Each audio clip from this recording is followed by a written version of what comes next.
Hello there! In this video we're going to show you how to paint the wings of Infernadine and get them looking awesome and on the gaming board in no time at all. The paints we'll be using are on the screen now. We also have a list of the additional equipment we've used, but you can use what brushes you feel most comfortable with. If you're new to painting or want to brush up on your skills, you can check out the Citadel Color Painting Essentials videos to learn all about our paints and painting techniques. We've undercoated our model with Zandri dust to give us a nice base to work from. Right, let's get painting. For our first paint, we'll be using Mournfang Brown and applying it with a medium base brush.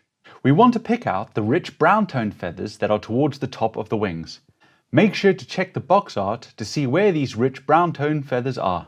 As you can see here, we're just blocking out where we want the paint to go before filling it in to help us. Once the first layer is dry, come back and do a second coat. With that stage done, we're on our way to painting these wings. We're now going to focus on the mid-tone feathers, and for this we'll be using Baneblade Brown and a small base brush to apply it. Look at the box art again for reference if you're unsure as to where to apply it. We're picking out most of the feathers on the back of the wing underneath the Mournfang Brown layer, and then a few rows of feathers on the front.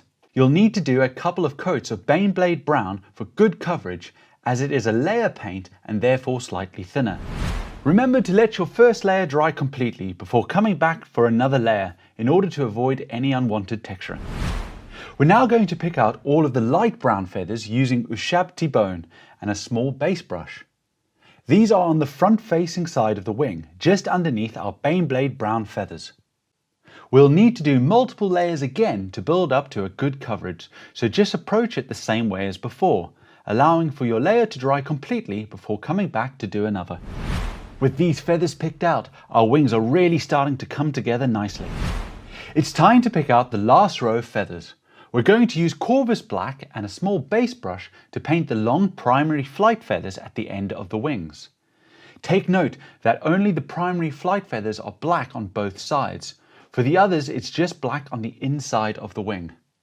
Try and be careful when going near the Ushabti bone feathers, as you'll need to tidy up with a few layers if you make a mistake here. So it's worth it to be a bit slower and neater where you can. Okay, our feathers are all based and painted, and now it's time to add some detail to them. Firstly, we need to shade our wings, and for this we'll be using Agrax Earthshade and a medium shade brush to apply it all over the wings.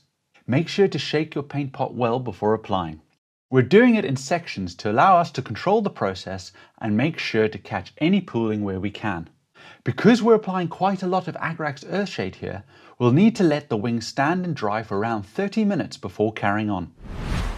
Our wings are now fully shaded, and now we're going to start to add some highlights.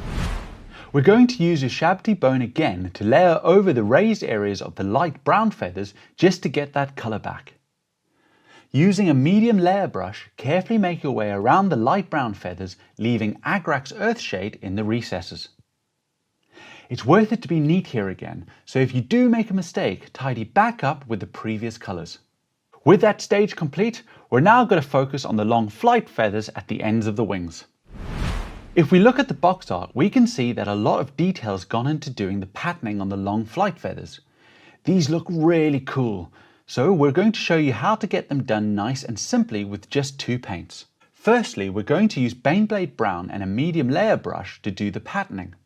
We're painting from the center of the feather towards the edge in single controlled strokes where possible to do a roughly triangular shaped pattern, and a small layer brush to apply it onto our model. By doing this, we've got a relatively small point of paint in the middle of the feather and leave a much larger amount at the edges. You can do as little or as much as you like here, but we're just going to do about halfway to a third of the way down the larger flight feathers. If you make a mistake, you can always just cut back in with Corvus Black. Okay, with that step complete, we now just need to do our final stage. We're going to use Screaming Skull in two ways here. To start with, we're going to do the exact same process as before and paint within the pattern mapped out with Baneblade Brown. This two-tone effect looks great and really helps to make the wings pop out nicely. Again, if you are unhappy with the shape, then just tidy back up with Baneblade Brown. This process will take some time to complete, but it is worth it, so just make your way through the feathers methodically. Okay, once that's done, we're now going to give the whole of the wings a dry brush with Screaming Skull. We're using an STC medium dry brush for this and gently going over all of the feathers, bringing the edges and raised details to completion. Try to be light and gentle here, as you don't want to make this step too overpowering. It's much easier to add more to the dry brush highlight if needed than it is to go back and tidy up if there is too much. If you want to know more about dry brushing, you can always go check out our Painting Essentials videos to find out. With that stage finished, our wings are done in just 6 paints. And there we go, the wings for Infernadine are complete.